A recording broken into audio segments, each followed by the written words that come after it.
সময়টা 16 আগস্ট 2025। ঘুরে দেখেছি চায়ের রাজ্যখ্যাত শ্রীমঙ্গলের কয়েকটি দার্শনিক স্থান।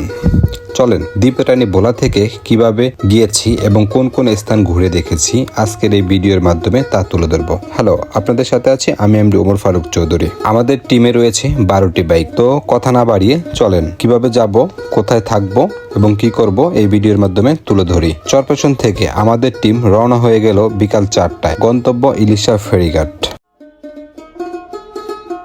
এখন ইলিশা যে ফেরিঘাট, ওই ফেরিঘাট চলে আসছি।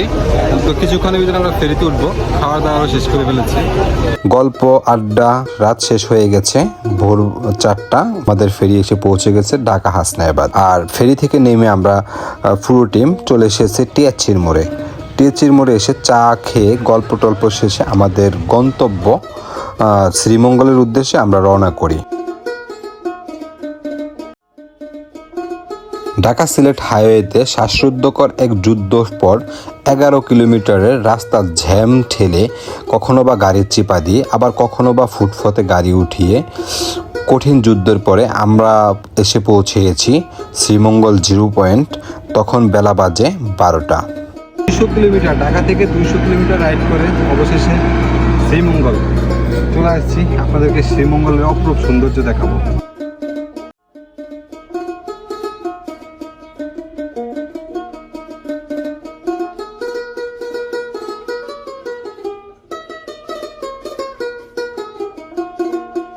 শ্রীমঙ্গল এসে আমরা উঠে যাই কম বাজেটের একটি প্রিমিয়াম হোটেলে উঠে আমরা ফ্রেশ হয়ে খাওয়া দাওয়ার জন্য নিচে চলে আসি শাহজালাল হোটেল অ্যান্ড রেস্টুরেন্টে। আর এই শাহজালাল হোটেলে খুব কম বাজেটে খুব ভালো মানের প্রিমিয়াম খাবার খেয়ে নিয়েছি আমরা। খেয়ে আমরা রুমে এসে একটু রেস্ট নেই। রেস্টের পরে আমরা বিকালবেলা বের হয়ে যাই শ্রীমঙ্গলের দর্শনিক স্থানগুলো ঘুরে দেখার জন্য। শ্রীমঙ্গলে এসে আমাদের প্রথম যে দর্শনিক স্থানটা আমরা ভিজিট করতে চেয়েছি সেটা হচ্ছে Sreemangal rail station. Sreemangal rail স্টেশনে এসে আমরা কিছুটা সময় সেখানে কাটাই, ঘুরে ফিরে দেখি। তারপরে বের হয়ে চলে যাই বিজিবি ক্যান্টিনে আড্ডা গল্প ছবি করা বিভিন্ন দর্শনিক স্থানগুলো দেখে আমরা সেখান থেকে চায়ের রাজ্য চায়ের বাগানে হারিয়ে যাই। চায়ের বাগানে আমাদের টিমের কেউ ছবি তুলছে, কেউ করছে। সর্বোপরি আজকের বিকালটা আমরা খুব সুন্দরভাবে কাটিয়ে আমরা চলে যাই শ্রীমঙ্গল শহরে। আর যেহেতু রাত হয়েছে তো শ্রীমঙ্গল শহরে আমরা ঘুরে ফিরে দেখে রুমে চলে। শ্রীমঙ্গলের আজকে প্রথম দিন আমরা আমাদের রুম ছেড়ে এখন ঘুরতে বের হইতেছি। সকল মালামাল গুছিয়ে ফেলছি। তো শ্রীমঙ্গলের বাকি যে সমস্ত এরিয়াগুলো আছে এখনো ভিজিট করতে পারিনি, ওগুলো ভিজিট করবো, আপনাদেরকে দেখাবো। চলো। সকাল আমরা নাস্তা সেরে চলে আসি লাউয়াছড়া উদ্যান। আসসালামু আলাইকুম, আমি এখন আছি লাউয়াছড়া জাতীয় উদ্যান। এটা প্রবেশ মূল্যের টিকিট হচ্ছে 115 টাকা। এটা কমলগঞ্জ উপজেলার ভিতরে অন্তর্ভুক্ত। আপনাদেরকে লাউয়াছড়া উদ্যানটাকে দেখাবো।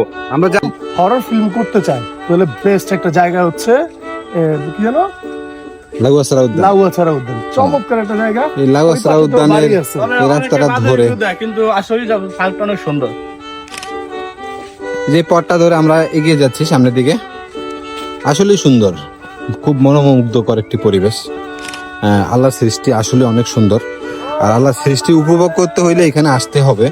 বা অনেকে অনেক রকম রিভিউ দিচ্ছে, আমরা আলহামদুলিল্লাহ ভালোই, খুব সুন্দর লাগতেছে। আর এর চেয়ে বড় কথা হচ্ছে এই বাগানটার সবচেয়ে বিশেষত্ব হচ্ছে যে এই বাগানের মধ্যে আর্টিফিশিয়াল কিছু নেই, যা সব প্রাকৃতিক, সব প্রাকৃতিক আল্লাহর সৃষ্টি পর্যায়ে আছে ওইভাবেই রাখছে তারা, কোনো কিছুর পরিবর্তন করে। আমরা পিছনে অনেকগুলা গাছের গুড়ি দেখলাম, অনেক বড় বড়, যেগুলা সম্ভবত প্রায় 80 থেকে 100 বছর বা তারও বেশি হতে পারে এরকম বয়স্ক গাছ। কোটি টাকার ভিউ। এগুলো আসলে যারা এসে ব্যাড রিভিউ দেয়, অনেক সময় আমরা প্রথমত চিনি না জায়গাটা, পরবর্তীতে যখন ভিডিও ঘাটাঘাটি করলাম তখন দেখলাম অনেকে ব্যাড রিভিউ দিচ্ছে। আচ্ছা আসলে কেন দিচ্ছে আমি জানি না, বাট এইটা হচ্ছে অ্যামেজিং একটা প্লেস। সোজা কথা বললে খুবই চমৎকার, যারা আসতে চান আসতে পারে।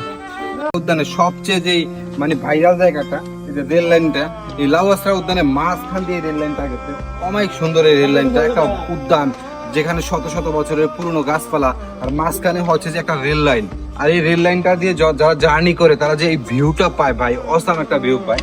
আর এই উদ্যানের মানে সবচেয়ে সুন্দর যে ভিউটা, এটাই হচ্ছে এটা। এই লাউয়াছড়া রেল লাইন উদ্যানের ভিতর দিয়ে এখানে অনেক বানর আছে, ওই যে একটা বানর আছে, আমরা ওইখানে বানর দেখছি। আর লাউয়াছড়া উদ্যান এসে ভিজিট শেষে আমরা চলে যাই মাধবপুর লেক।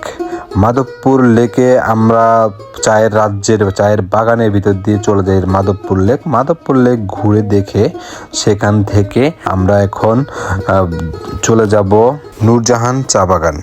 আর নূরজাহান চা বাগানের ভিতরে ঘুরবো ফিরবো দেখবো, এবং এভাবে আমাদের 2 দিনের যে শ্রীমঙ্গলের ট্যুর, এই ট্যুরটা শেষ করে আমরা আমাদের গন্তব্যে ফিরে যাব বাড়ির উদ্দেশ্যে।